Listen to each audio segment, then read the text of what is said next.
Church, the title of the Lord's message, so kailangan kong bilisan, so makikinig kayong mabuti po, ha? Yan o, nauna pa sa akin.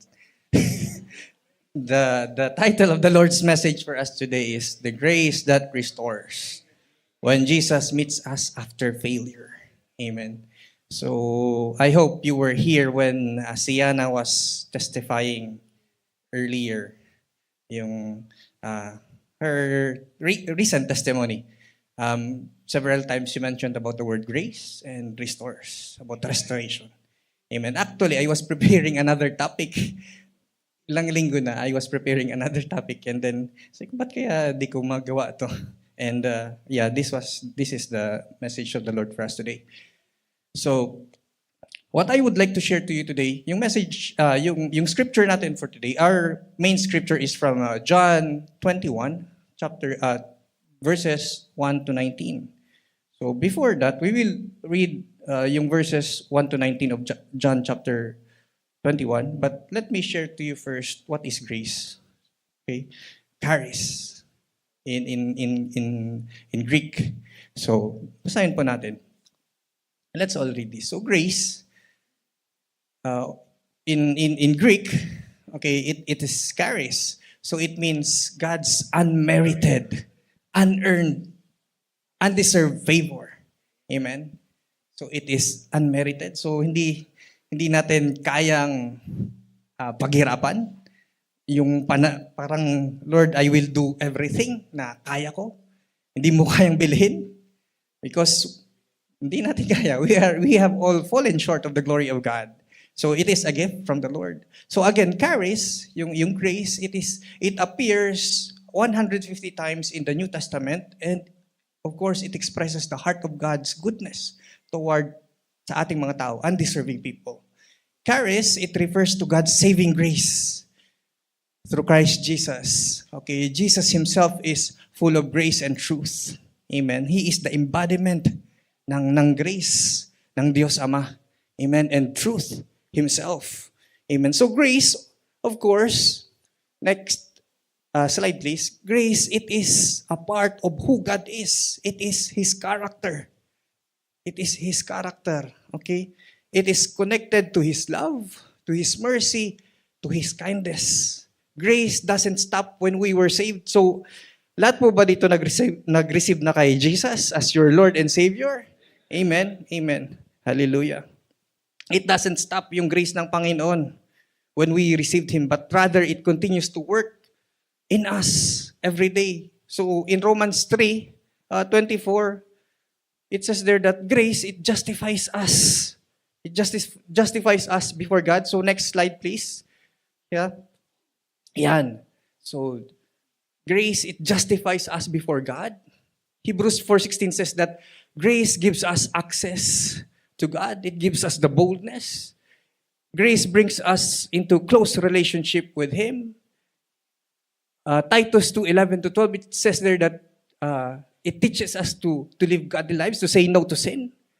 The grace of God enriches us spiritually and helps us in every need and delivers us and sustains us and comforts us and strengthens us. The question is, again, the title, pabalik po ako. May gusto lang ako i-highlight doon sa first, yan. When Jesus meets us after failure. Question is, have you ever failed? Have you had any failures in life? Have you ever experienced mistakes? Amen. And praise God for His grace. Amen. Church, let's all read yung objective natin for today. My main objective, church, for us today is to be reminded that God's grace, okay, it is not a license to sin. Amen. So, yung iba very much, I think they're afraid ba to handle with grace. But no, it is power. Amen. It is power. You don't need grace of God to continue to live in sin. We were living in sin before. Amen. But rather, it is the grace of God. It is the power to stand again, to stand up again, to serve Him again and again. and to let our light continue to shine for God's glory. Amen? Hallelujah. So we will read yung John chapter 21, verses 1 to 19. John 21, 1 to 19. So we will read this.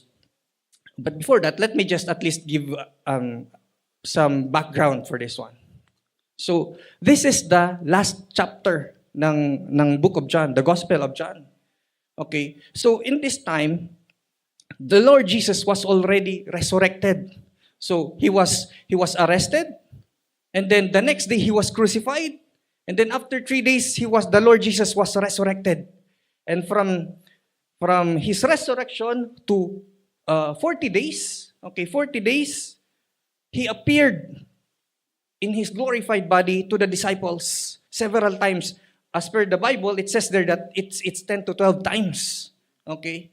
So itong John 21, here we will read, this is the third time that the Lord Jesus Christ appeared to his disciples before his resurrection, for 40 days. And after ascension, after he ascends, 10 more days is the Pentecost. Okay? Pentecost is when the Holy Spirit came down and the disciples were baptized with the Holy Spirit. So here, the context here is that the disciples during that 40 days, they were hiding, they were in fear. Why? From the night that Jesus was arrested, they ran away. They ran away from Jesus Christ. They ran away. Natakot sila, nagsitaguan sila. And they must have felt like it was a total failure. Like, ano nangyari? Parang, yun na ba yun? For the past 3.5 years, they were with the Lord Jesus Christ. They were with the Lord Jesus Christ. They were seeing miracles. They were experiencing healing, miracles upon miracles. They were experiencing raising from the dead. Na-experience nila yun. Okay, wait. But now, they are hiding. They are hiding. They are afraid. They are unsure right now what to do. Yes, the Lord Jesus Christ, He came, He was resurrected. After 3 days, He was resurrected, and then He appeared to them. And the Lord Jesus Christ, He spoke to them. He declared peace upon them. Amen. And He promised the Holy Spirit upon them. But the key thing here is that parang there is an parang open-ended. There was one thing that was left unspoken. What was that? It was their abandonment of Him that night when they ran away. Especially si Peter. You know Peter? Si Peter, he was, Lord, patay kong patayan to. I will never leave you. I will never abandon you. He even cut one of yung ears ng isang ng servant of the high priest. Yeah. But when it came to the place na when Jesus was being trialed already, doon na yung fear niya. He denied the Lord Jesus 3 times. 3 times. The least that you will expect to deny, yun yung nawala ba? And in Luke 22:62, it says there that Peter, he went out and he wept bitterly. Grabe yung iyak niya. Grabe yung regret niya. So here in John 21, we can see here the most beautiful moment in the Bible, one of the most beautiful moment in the Bible, when the Lord Jesus Christ, He called him, He restored him, He reinstated him to what? Yung previous calling niya. Amen? So before Pentecost, the disciples, they went back to fishing. They were not empowered yet with the Holy Spirit. So they did not know what to do. They went back to their old way of life. They were used to talk to Jesus physically. Kasama mo palagi. talk to him personally, smile with him, laugh at him, you minister to people. Yeah, now that's all gone. That familiar presence, it seemed nawala, it seemed gone. They were discouraged. They were unsure if Jesus was still with them. But one morning, this we will read now, Jesus, he appeared again on the shore of Galilee. He was cooking. Okay, he cooked breakfast for them. And after having a sweet breakfast with them, he had a sweet talk as well, a grace-filled talk with Peter. And that talk, it changed everything. So we will study it now. So we'll read John 21, 1 to 19.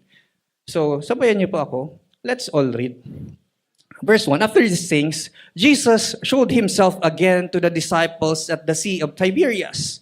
And this way he showed himself. Simon Peter, Thomas called the twin, Nathanael of Cana in Galilee, the sons of Zebedee, and two others of his disciples were together. Simon Peter said to them, I am going fishing. They said to him, we are going with you also. They went out and immediately got into the boat, and that night they caught nothing. But when the morning had come, Jesus stood on the shore. Yet the disciples did not know that it was Jesus. Then Jesus said to them, children, have you any food? They answered him, no. And he said to them, cast the net on the other side of the boat, and you will find some. So they cast, and now they were not able to draw it in because of the multitude of fish. Therefore, the disciple whom Jesus loved said to Peter, it is the Lord. Now, when Simon Peter heard that it was the Lord, he put on his outer garment, for he had removed it, and plunged into the sea. But the other disciples came in the little boat, for they were not far from land. But after 200 cubits, dragging the net with fish. Verse 9, then as soon as they had come to land, they saw a fire of coals there and fish laid on it and bread. So nagprepare na si Lord.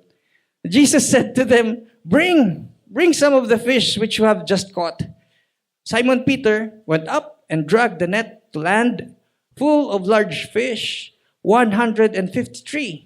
And although there were so many, the net was not broken. Verse 12, Jesus said to them, come and eat breakfast. Yet none of the disciples dared ask him, who are you? Knowing that it was the Lord. Verse 13, Jesus then came and took the bread and gave it to them, and likewise the fish. Verse 14, this is now the third time Jesus showed himself to his disciples after he was raised from the dead. Verse 15, let's all read.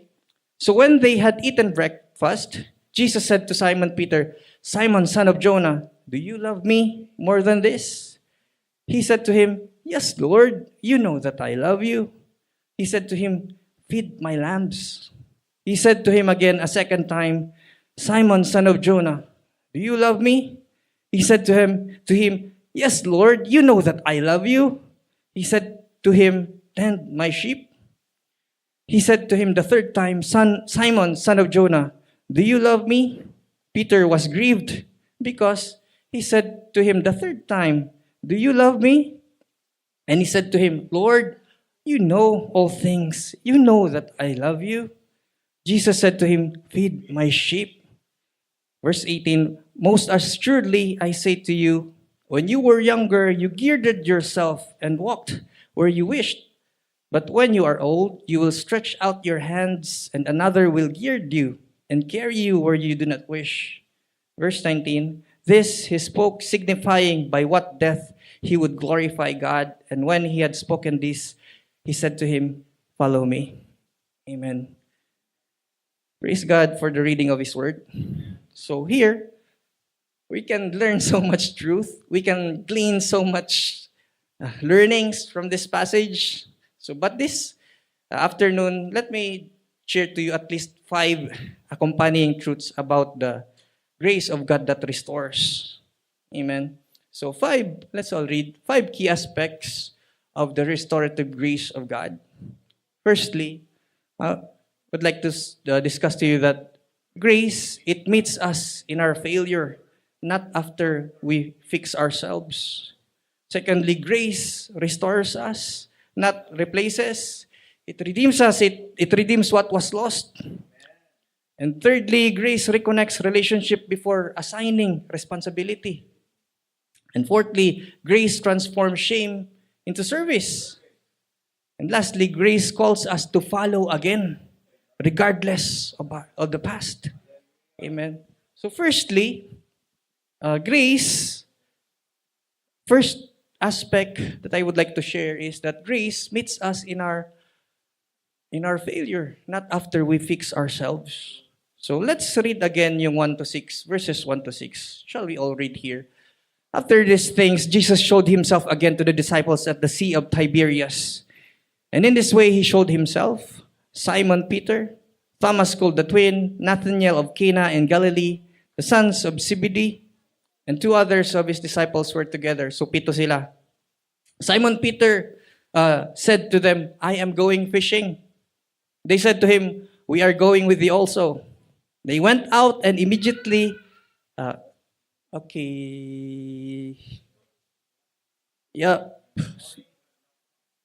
They went out and immediately got into the boat, and that night they caught nothing. Okay? Verse 4, but when the morning had now come, Jesus stood on the shore, yet the disciples did not know that it was Jesus. Then Jesus said to them, children, have you any food? They answered him, no.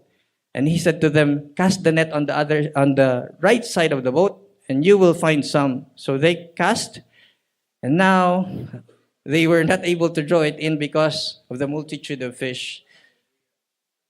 I would like us to notice yung sa verse 3. So verse 3, okay, here. Verse 3. Yeah. So verse 3, it says there that they went out and got into the boat, but that night they caught nothing. Zero balance. Wala silang nahuli. They caught nothing. Zero. I would recall more than a decade ago, when I decided to apply to work abroad, I really wanted to work in Singapore. I really wanted to work in Singapore. So I go, Lord, I just like to work there because anytime I wanna go back Philippines, just ilang oras lang. Okay lang yun. So I prayed and I pleaded the Lord. And I was believing that it was the will of the Lord. So I went there with a friend of mine who was also looking for a job. And praise God, my friend, he landed a job. And I caught nothing. Zero. And my budget, it ran out quickly. And I had to return back to the Philippines. And feeling disappointed, feeling a bit discouraged. I didn't really wanted to go to the Middle East, but no choice, okay. And I applied to Qatar. Okay, I applied to Qatar, and by God's grace, that door opened. I received a job offer in Qatar. So, looking back to that path, it actually led me to be in this church.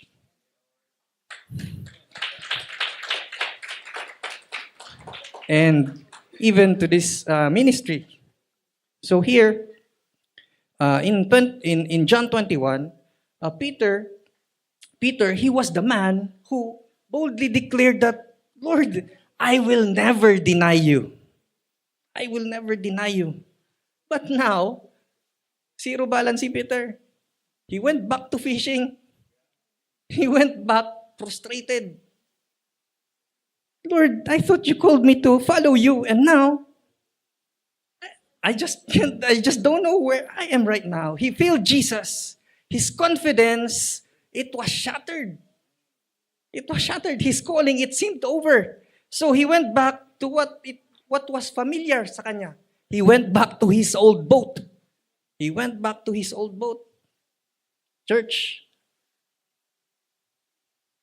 grace meets us in our failure, not after we fix ourselves. So sa atin, pag sabihin natin sa ibang mga tao, ayusin mo muna yung sarili mo. You fix yourself first and we will be okay.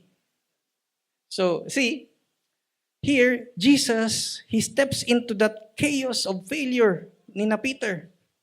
Peter and the others caught nothing at all. See, these men are seasoned fishermen. And church, wala silang nahuli. See, right now, I would like us to be reminded that any empty net in our life right now is not final. So let it be God's way of saying to you right now, without me, without the Lord, you can do nothing. But with me, you will never lack. The Lord is our good shepherd. Amen? He will always provide. Kung nagda-drive kayo, when the GPS, it recalculates, it will not tell you that pag nagkamali ka ng liko, it will not tell you that you are hopeless. Right? It will never tell, hey, you missed that turn. It will tell you that rerouting. It's rerouting. Calculating, that is grace. That is the grace of the Lord. See, the grace of God, it will tell you, yes, you have missed that turn, but I have already provided a new route for you. Amen? Ganon siya kabuti. Church, sadly, people, they are uncomfortable to know this idea that God would meet someone in the middle of their mess, of their failures in their life, and then even the Lord will call that person blessed and you are accepted in the beloved. Ang hirap kaya nun. Ang hirap nun eh. Man, ikaw, mali-mali ka sa buhay. But the Lord, if you are in the Lord, everything will work out together for your good. Why? Because that is the new covenant. That is grace. Grace. Sa iba, hirap na hirap. Why? Because it offends our pride. It offends our pride. Human pride. It challenges yung sense of fairness. Lord, that's not fair. That's why it's called grace. Grace, it exposes the truth that none of us can fix ourselves. We can never fix ourselves. We were bound. Lahat tayo dapat to hell kung Jesus never redeemed us. Grace declares that salvation, it begins not at the point of you're in the top, but in the pit of failure. It humbles us. It frees us. It liberates us. This truth liberates us. Grace is not cheap. Hindi siya, sa Tagalog yung cheap? Hindi siya mura.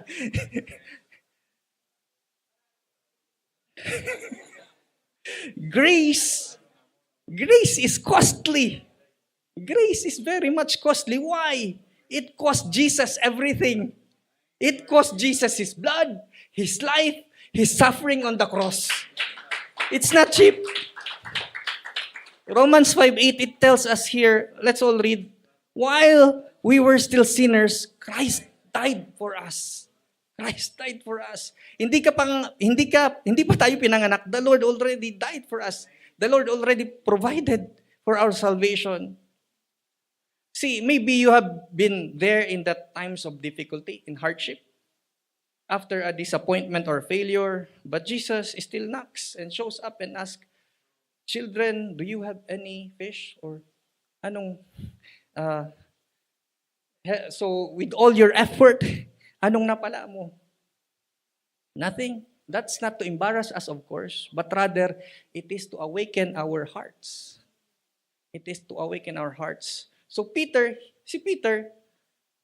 empty nets, they were not a punishment kay Peter. It was never a punishment for him. They were a preparation for him. It was a preparation for him. So Peter's failure became the place where the Lord's grace met him. So there was once, bilisan ko. There was once a missionary who returned home. So may missionary noon that returned home because he had some mistakes. He committed moral failure, and then he thought his ministry was finished. But in his brokenness, this missionary was invited by another believer to serve in a small prison ministry. Okay, so through that ministry, nagamit siya, that broken missionary, hundreds of inmates, hundreds of prisoners came to Christ. And years later, sabi nitong missionary na yon, God's grace did not wait for me to get everything all together, na maayos ko lahat. But the grace of God, it met me in my mess. Amen. So Romans 5:20, let's all read here. Moreover, the law entered that the offense might abound, but where sin abound, grace abounded much more. So sa John chapter 8, we can read there about the woman who was caught in adultery, right? So nabasa nyo na po ba yun? So they thrown at the foot of Jesus Christ the woman who was caught in adultery, and the crowd demanded judgment to stone her. But Jesus stooped down and right on the ground. So parang wala lang mali siya. Si Lord ba? It was a picture of divine patience. Okay? He said, let him who is without sin cast the first stone. So, kung sino walang kasalanan, you cast the first stone. So when the accusers left, so one by one from the oldest, the accusers left, and then he turned to the woman and said, neither do I condemn you. Go and sin no more. Amen? So, neither do I condemn you. Nauna muna yung grace ni Lord. Nauna muna yung mercy, yung kapatawaran. And grace empowers you to go and sin no more. Amen? Church, question is, have you given up because of past mistakes? Have you gone back to your comfort zone, your old boat, your old way of life? Because you think you have failed too much? No. See, Jesus still calls us on the shore of grace, not condemning us, but calling back to Himself. Amen. So 1 Peter 5:6-7. So si Peter, sinulat niya to. First hand si Peter maka-experience ng restorative grace of the Lord. He declared here, humble yourselves therefore under God's mighty hand that He may lift you up in due time. Cast all your anxiety on Him because He cares for you. Amen. So again, grace meets us in our failure. So that's the first key aspect of the restorative grace of God. So let's all read. Grace meets us in our failure, not after we fix ourselves. Secondly, in verses 9-11, so we will read it. So the second key aspect that I would like to share to you is that grace, it restores us, not replaces us. It redeems what was lost. Amen. So let's all read John 21:9-11. John 21:9-11. So sabayan niyo po ako. It says here, then as soon as they had come to land, they saw a fire of coals there, and fish laid on it, and bread. Verse 10, Jesus said to them, bring some of the fish which you have just caught. Simon Peter went up and dragged the net to land, full of large fish, 153. And although there were so many, the net was not broken. So, sabi ko, pambira, sabi ko, ang lakas nito ni Peter, sabi ko, parang, siguro kasing lakas to ni PTJ. Siguro kasing lakas to ni PTJ. So, yeah. So, looking at verse 9, it says there, so nakabold naman siya. So, sabi dyan, then as soon as they had come to the land, they saw a fire of coals there and fish laid on it and bread. And so, may provision. So for Peter, that fire of coals, it may seem a familiar place sa kanya. Parang familiar. Why? Because in John chapter 18, so earlier chapter, John 18, it's a reminder there that it was a place, that fire of coal is a place doon sa high priest courtyard where he denied the Lord Jesus Christ.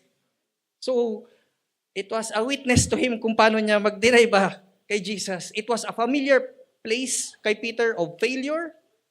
It was a familiar place of shame, kahihiyan. But now, in the presence of Jesus Christ, that fire of coals, that fireplace, it is a fire of healing, a fire of forgiveness, a fire of restoration, a fire of redemption dun sa presensya ng Panginoon. Church, sadly, in our culture, oftentimes, when something breaks, pag may nabasag, we throw it away, of course. And sometimes, sadly, we apply this mindset to people as well.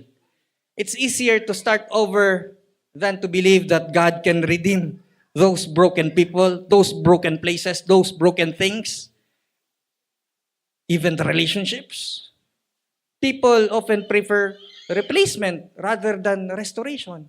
Parang, Lord, palitan mo na lang yan, Lord. Hindi na yan ma-restore. But God's grace doesn't discard the fallen, doesn't discard the people who faltered. He rebuilds them. Peter was not replaced. After denial, he was restored. Grace gives hope. Sa atin, when Adam and Eve fell on sin, right then and there sana, we could have been replaced. Create ka na lang, Lord, ng bagong creation, Lord. But no, God is the God of grace. Amen. Peter, he rushed toward Jesus. Nagtakbo siya sa Panginoong Jesus. He was still drenching, he was soaking wet, still carrying the weight of guilt, of regret, of shame, yet he was drawn to Jesus. Because alam niya, pag-asa yun eh. May pag-asa dun eh. Jesus doesn't say kay Peter na, I told you so, or, Peter, sabi ko na sa'yo eh. But rather, no, when Peter came there, Peter, come and eat. Let's have a dinner. Let's have a breakfast. Church, that's grace. Let's all read this. Church, the grace of God, it doesn't reject the fallen. It restores the broken. Grace doesn't replace what was lost. It redeems it. Grace doesn't throw away the broken pieces. It rebuilds them. Amen. Joel 2:25, let's all read this. It says here, I will restore to you the years that the locust has eaten. So whatever has been eaten, whatever the enemy has robbed from you, has taken away, has stolen from you, hold on to this one. Because those will be restored.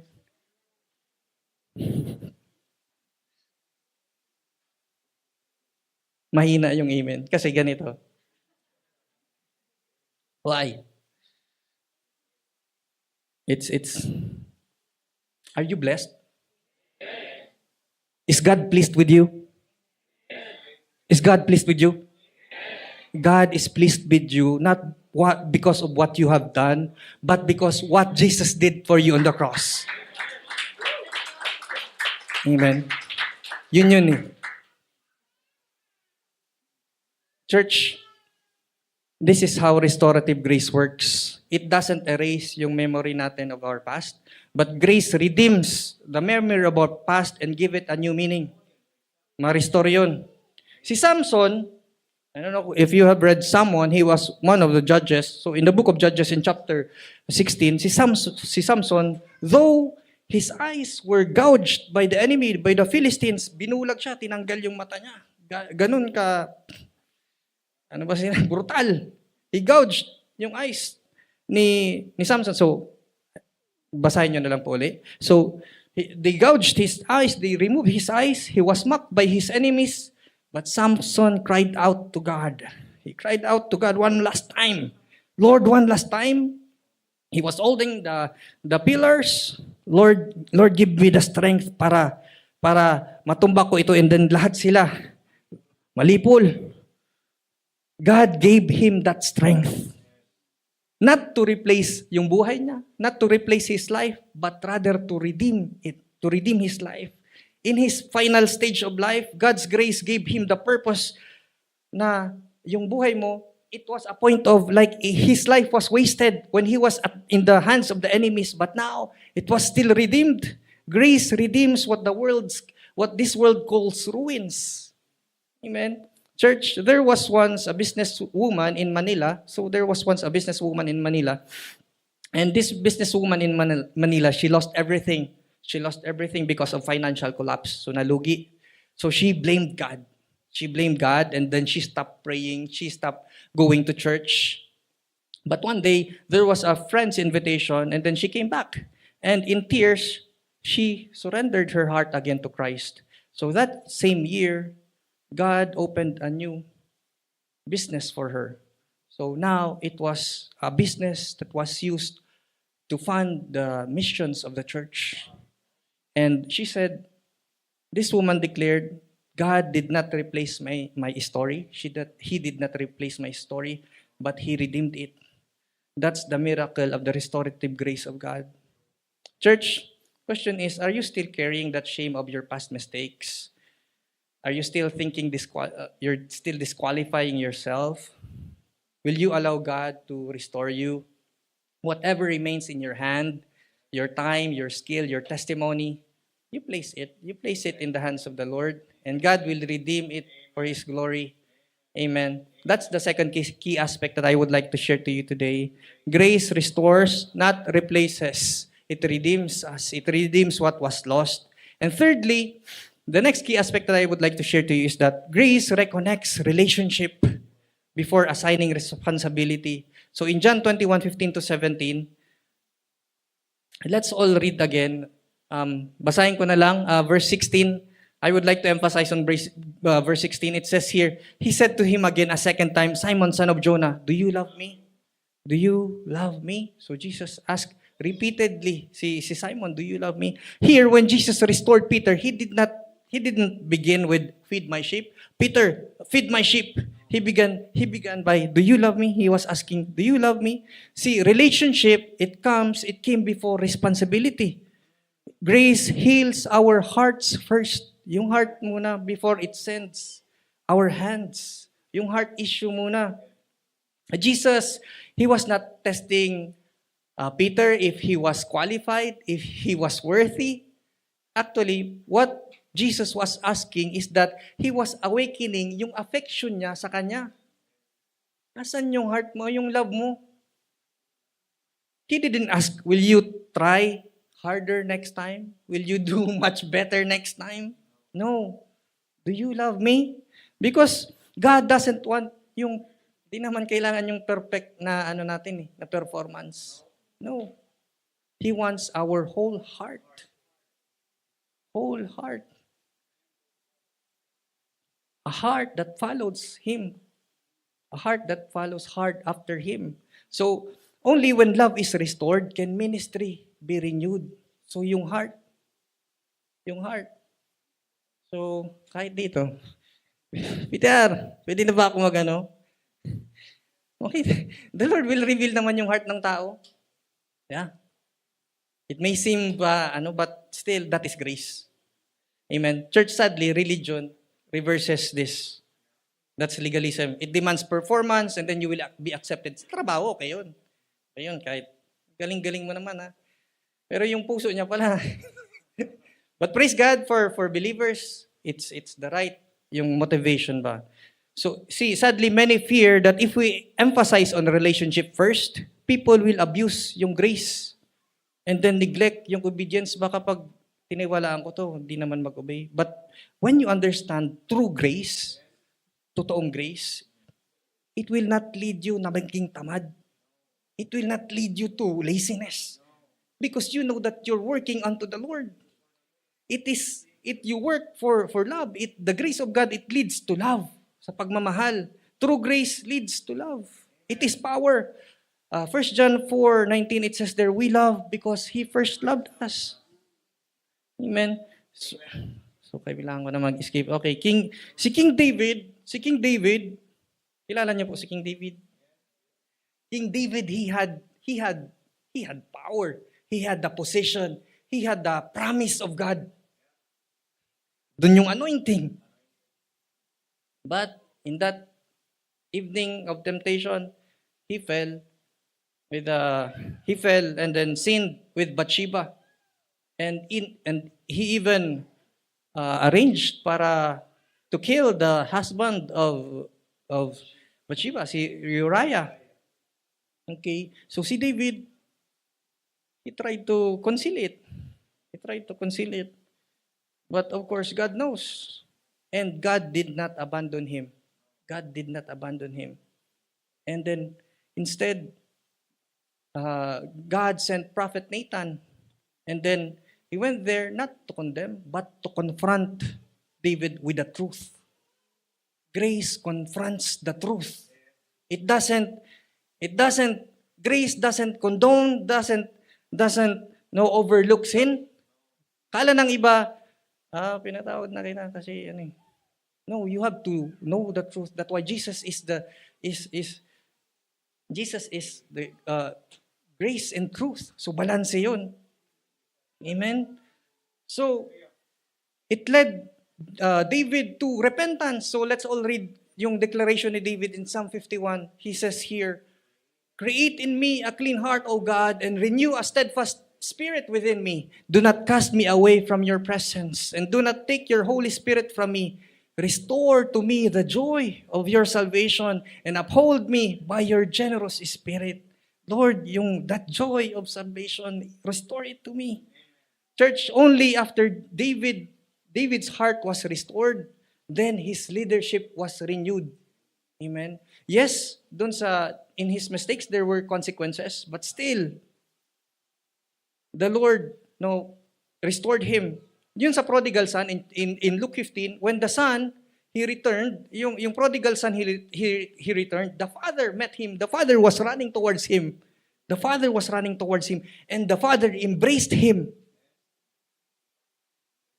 The relationship first was restored. Relationship was restored first, and then the father gave him the robe, gave him the ring, and then gave him the sandals, the meaning responsibility. Amen. Church, relationship first, that's the order of grace, and then responsibility second. Amen. So there was once a pastor, also this pastor, na burnout siya. So here, palagi yun reminder ng PTR, bawal ma-burnout sa ministry because it means that you are carrying the wrong burden. So this pastor, he took a sabbatical. It means it's ano yan, PTR? Leave, yeah.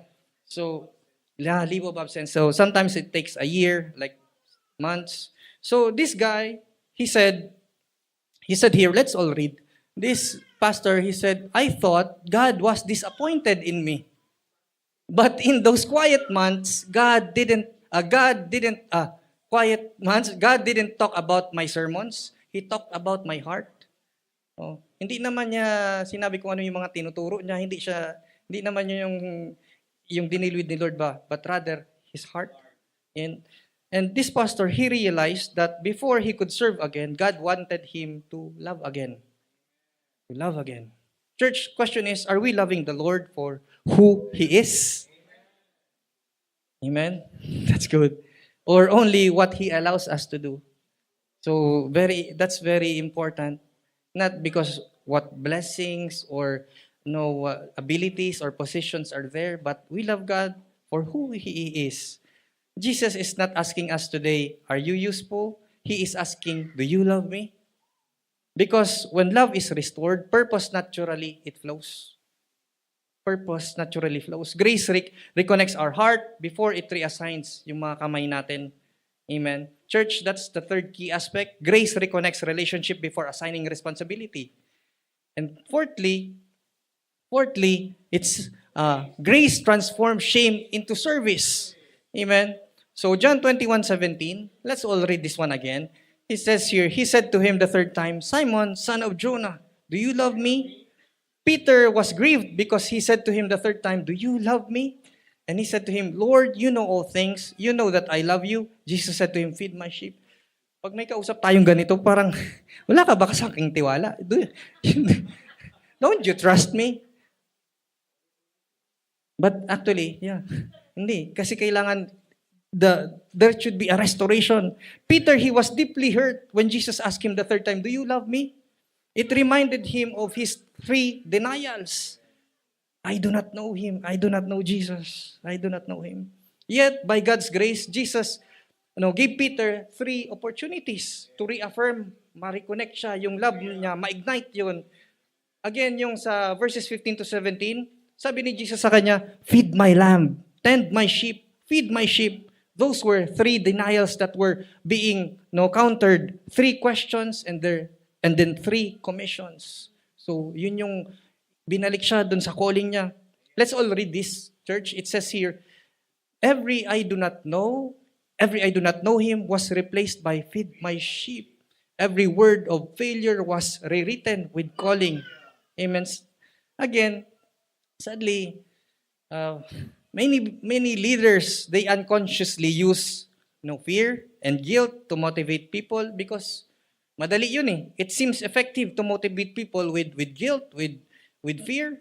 But see, the grace of God, it demolishes. It demolishes shame and lifts people onto purpose.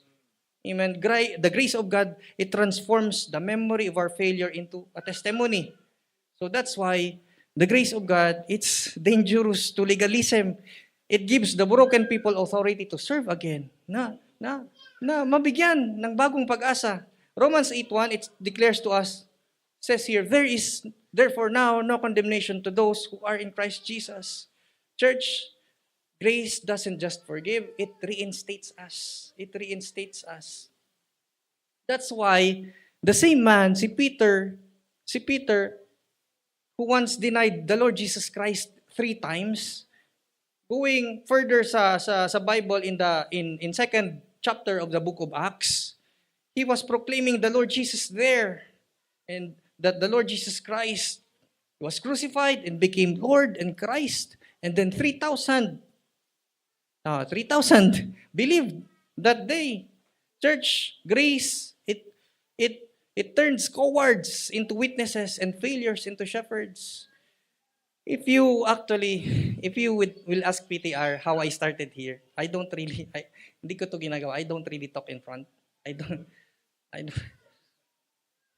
all my life, I would just like seated at the back. I don't really.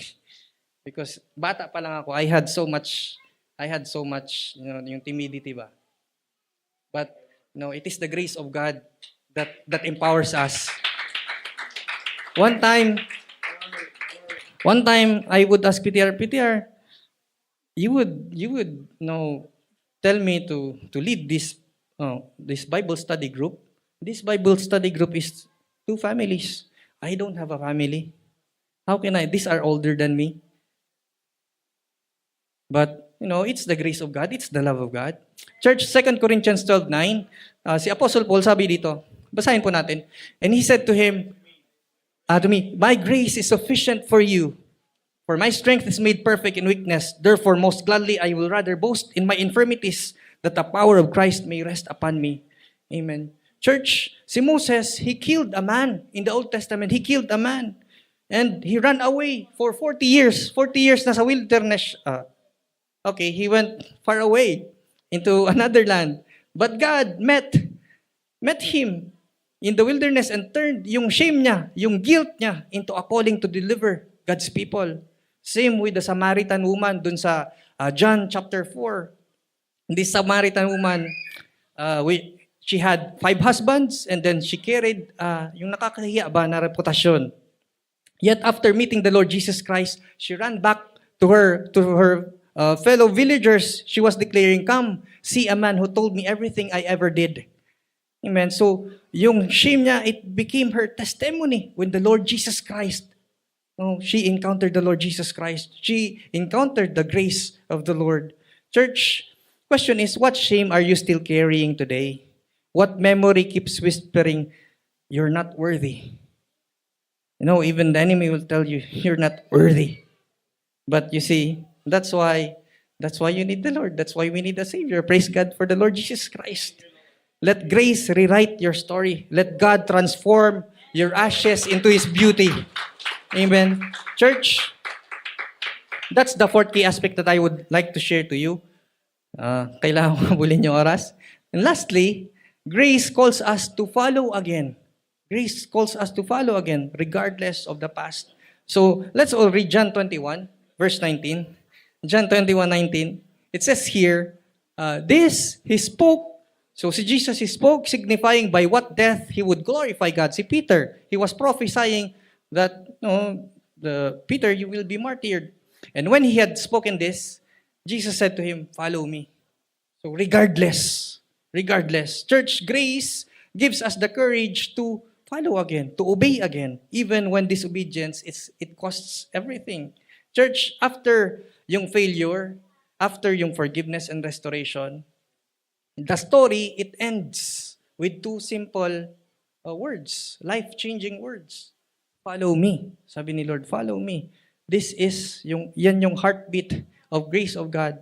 The invitation to us, it never expires to continuously follow Him. Follow Him. Church, grace, it calls us to follow again, regardless kung ano pa man yung mga nakaraan mo. Nakaraan na nga yun eh.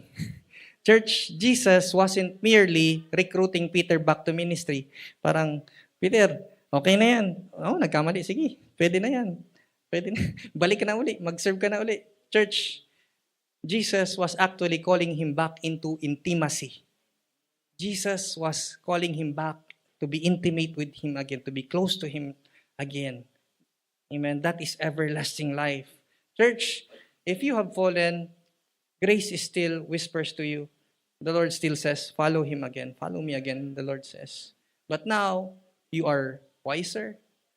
You have more, andun yung humility and more dependent kay Lord. Church, you see, sadly, we live in the world that cancels people. This is a world that cancels people, not, this world doesn't restore people because this world is a fallen world. The idea that God still calls the fallen to follow again, church, even yung mga pagkakamali, it seems like scandalous. Parang nakakahiya. It contradicts the version of justice, this world says. But you see, the grace of God gives us a future when everyone else naaalala yung past natin, yung pagkakamali natin. Church, listen, the Lord Jesus Christ, He did not demote Peter. Hindi niya dinemote si Peter. He recommissioned him. Amen. Hindi niya, Peter, dahil sa pagkakamali mo yan, labor ka na lang. So no. Grace calls us again, not because you and me are worthy, but because God's purpose, it never expires. Romans 11:29, it says here, for the gifts and calling of God are without repentance. For the gifts and calling of God are without repentance. Sa ibang translation, it without are, ngayon? Irrevocable. Yeah, irrevocable. Amen. In the Bible, in the Old Testament, okay, 5 minutes. Si Prophet Jonah, he was just really that stubborn. Very much stubborn si Jonah. He ran away from his calling. He ran away from the Lord. But because of that storm na na-encounter in the sea, and then because of that big fish, the scripture says in Jonah 3:11 that, okay, then the word, again, grace gave him a second chance. Then the word of the Lord came to Jonah a second time. Binigyan pa rin si Jonah ni Lord ng second time. Ganon ka-gracious si Lord. Kasi pwede namang, kung siguro kung ako si Lord, patamaan ko na ng kidlat eh. In the Bible, but Jonah, he had a second time. And then, of course, the people, when Jonah ministered to the people of Nineveh, so many people were saved, they were delivered, of course. In the New Testament, also, of course, we can also remember John Mark. Okay, si John Mark, he deserted Paul and Barnabas in the mission trip. Iniwan sa ere. You can read that in Acts chapter 13. So Paul, na-disappoint si Paul kay Mark. Kasi ito talaga si Mark. Pero hindi si Mark yan, hindi si Mark. But years later, we can read here in 2 Timothy 4:11. Let's all read 2 Timothy 4:11. Okay, 5 minutes left. It says here, get Mark and bring him with you, for he is useful to me in the ministry. So si Mark, by God's grace, nabago. He was restored. And then Mark, even through also the leading of the Holy Spirit and then ministering kay Peter, he was able to write yung Gospel of Mark. Ganon mag-restore si Lord. Church, grace called Mark back to serve again. Church, question is, has God been whispering to your heart to step out again? No, to serve again, to reconcile, to believe again? But of course, fear and failure, it keeps holding you back.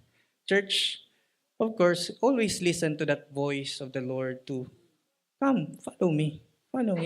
Not because you are perfect, but Because you are loved. You are deeply loved. So much loved. Church, grace, it always ends with an invitation sa atin. I-invite ka palagi ni Lord. The same voice that called Peter back then, after his failure, the Lord still calls us now. He is the same yesterday, today, and forever. It's the same voice that calls us to follow Him. Amen, church. Again, that's the last key aspect that I would like to share to you. Grace calls us to follow again, regardless of our past. Amen. So let me close, church. Today we were reminded about the grace of God. It is not like a license to sin, but rather it is power to stand up again, to walk again with the Lord, to serve again, and to shine continuously for His glory. Church, the grace of God, it is radical. It is radical. It is relational. And then it is also restorative. Amen. So, ang dami ko pa gustong but because of time, okay. Today, we were reminded of key aspects of the restorative grace of God. 5 key aspects. Grace meets us in our failure, not after we fix ourselves. Grace restores us, not replaces us. It redeems what was lost. Grace reconnects relationship before assigning responsibility. Grace transforms shame into service. And grace calls us to follow again, regardless of the past. So let me share to you my last verses here. Lamentations 3:22-23. It says here, through the Lord's mercies we are not consumed, because His compassions fail not. They are new every morning. Great is the Lord's faithfulness. In Titus 2:11-12, it says here, for the grace of God has appeared that offers salvation to all people. It teaches us to say no to ungodliness and worldly passions, and to live self-controlled, upright, and godly lives in this present age. And lastly, again, si Peter, he wrote, who received a first-hand na restorative grace of God. It says here, 1 Peter 5:10-11, and the God of all grace, who called you to His eternal glory in Christ, after you have suffered a little while, will Himself restore you and make you strong, firm, and steadfast. To Him be the power forever and ever. Amen. To God be all the glory, church. God bless us all. Amen. You see, church, the beauty of God's grace is that it not only saves, it restores. Kaya napakaganda. The grace that restores. You see, the grace of our Lord Jesus Christ is not just a moment of forgiveness. Kasi ang karamihang mga tao, Kristiyano, ang pagkakaintindi nila sa grace is that God has forgiven you. It's only about the forgiveness. But no, the grace of God is a lifelong embrace that tells us, I still love you even after you have fallen. Come back to me. Yun ang invitation ng grace ng Panginoon. In fact, the Bible already declares to us, long time ago, sabi ng Panginoon, I have loved you with an everlasting love. Ang Diyos lang ang makakapagbigay ng everlasting love. And see, church, many of us, we know what it means to stumble. God knows what it means for us to stumble. We know what it means to fall short of what we have promised God. But the good news is this, our failure does not change God's faithfulness. Your failure in life does not change God's faithfulness. He has already loved you with an everlasting love. His love for you is unconditional. Yun ang nagbibigay sa atin ng confidence to approach the throne of God's grace, where we find His mercy and His grace in times of need.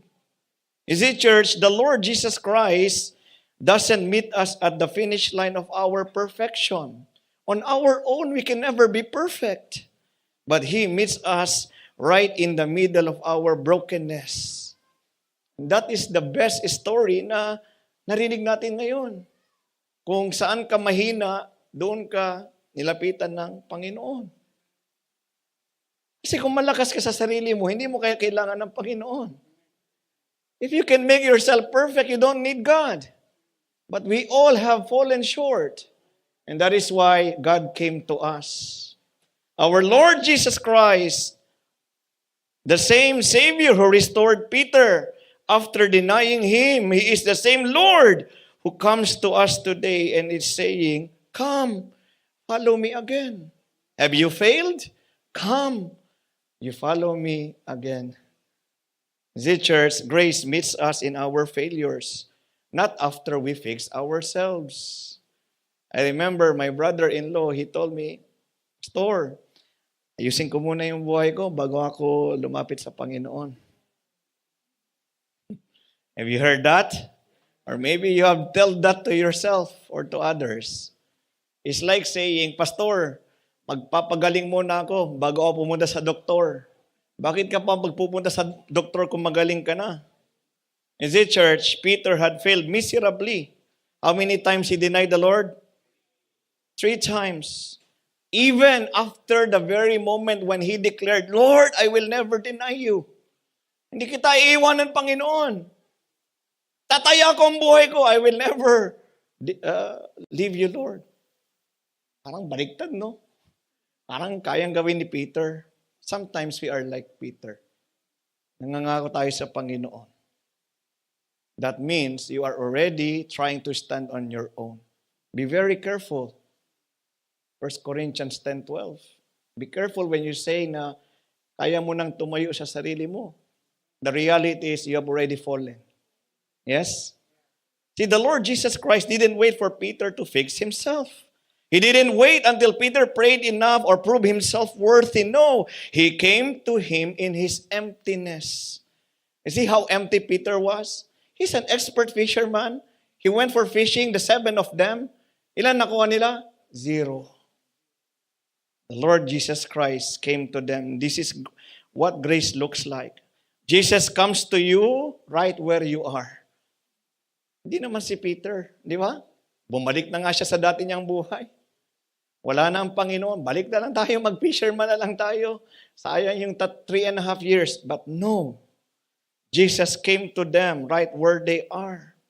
So when you have failed, church, when your nets are empty, when you are tired of trying, He comes to you and He calls you child. Tatawagin kang anak, lumapit ka sa akin. You see, church, the Lord Jesus Christ, He doesn't condemn. He restores. He doesn't say, "Why did you fail, Peter?" No. Jesus is saying, "Cast your net again, Peter, to the right side." You cast it. Church, maybe you have failed in your faith. Maybe some of us here have failed in our marriage. Maybe some of us have failed in our calling. Or maybe in your walk with God. But church, Jesus still meets you in your boat. Ang Diyos ang lalapit sa iyo. You don't have to fix yourself before coming back. His arms already wide open on that cross. Sabi ng Panginoon, "Sino mang lumapit sa akin, I will never drive you away." Let His grace meet you today because His love never gives up on you. Kailan tayo minahal ng Panginoon? While we were still sinners. Christ died for us. He demonstrated His love. Number 2, God restores. Ang ganda nito. Not replaces. Kasi kung tayo lang ang masusunod, palitan na lahat niya. Tapo na tayong lahat sa impyerno. No.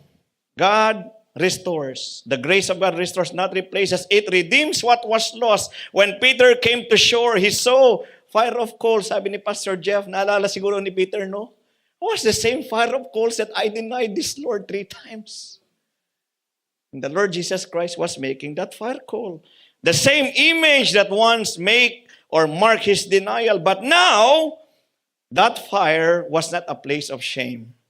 It was a place of fellowship. Jesus prepared breakfast. Si Lord pa talaga ang nag-prepare ng breakfast. The very setting of Peter's failure became the scene of his forgiveness and restoration. Church, our Lord Jesus Christ doesn't erase our story. He redeems our story. Amen? He doesn't replace you when you break. He rebuilds you.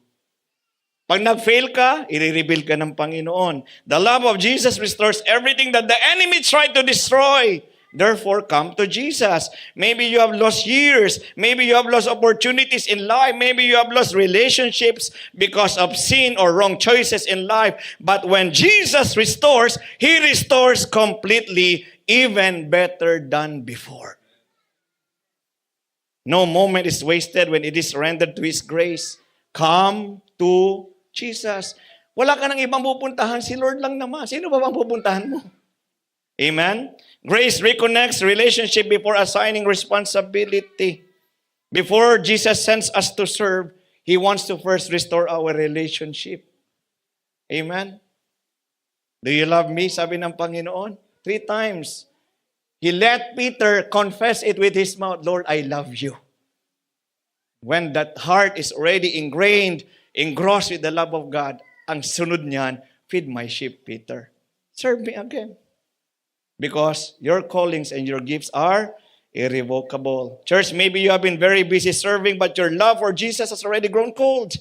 Today, let the Lord Jesus Christ, ask you again. Makinig ka lang sa Panginoon. Sasabihin sa'yo ni Lord, do you love me? And then what is your answer? Yes, Lord, I love you. Then the Lord will say, okay, come and feed my sheep. Number 4, grace transforms shame into service. Remember this, church, God's grace doesn't just cover your past. He redefines your past. Your past. Amen? Your past. Hinire-redeem ng Panginoon. And that's what restorative grace does. It takes your deepest shame. Your shame, He will turn it into your most powerful testimony. How many failures have you done? Your failures before, now testimonies of God's love and grace and goodness. Purihin natin ang Panginoon. Maybe you feel unworthy to serve God because of your past mistakes, but do not let shame silence you. Let grace speak through you. Remember this, please listen. Your story of failure can become a lifeline for someone else's breakthrough. Tingnan mo, yung mga failures mo, naging testimony ng goodness of the Lord, you share it to others. Uy, ganyan din ang na-experience ko ngayon. Now, your failure changed by God into testimony is now a lifeline to other people. I want your God. He restored you. Your God will restore me also. Amen? Church, God calls us to follow again regardless of the past. Grace gives us new strength to follow Jesus again. Even after we fall, His voice is still calling us, follow me. Not because you are perfect, but because you are loved. Always remember that. God is telling you, calling you to follow me. Not because you are already perfect, no. Because you are loved. That is the grace of God. Amen? Church, the grace of Jesus Christ, remember, is not a lifetime or one-time forgiveness. No, it is a lifetime relationship. It is grace that meets you in your lowest. It is the same grace that lifts you up when you cannot stand anymore. And it's the same grace that calls you to love Him forever because He said, I have already loved you with an everlasting love. Purihin natin ang Panginoon. I'm so blessed with today's preaching.